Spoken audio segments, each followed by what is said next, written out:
All right, so here's what we got going on. Compressor number 1 change out. Pulled ourselves a vacuum all the way down to 330 microns.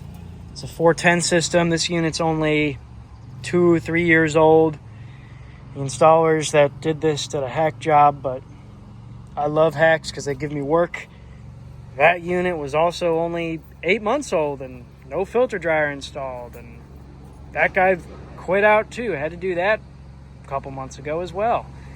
So yeah, we got a nice little thing going on here, but we're doing it all right. Pulling the vacuum, already pressure tested it with nitrogen.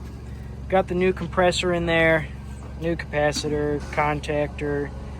Putting a hard start on this guy as well to kind of help out this guy. If you just heard that noise, that guy's probably also going to get a hard start.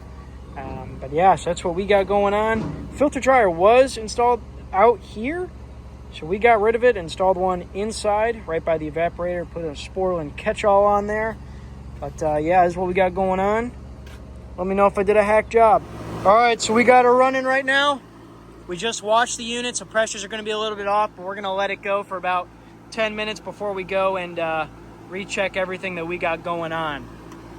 Got the hard start, new capacitor. Contactor was actually okay and was actually much better rated for this compressor. So yeah, got everything tidied up and everything. Gonna close all this up. But yeah, so this guy needed a new compressor. The guys that previously installed it did not install it right.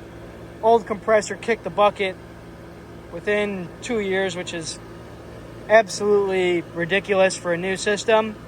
Yeah, that's going to be a compressor install.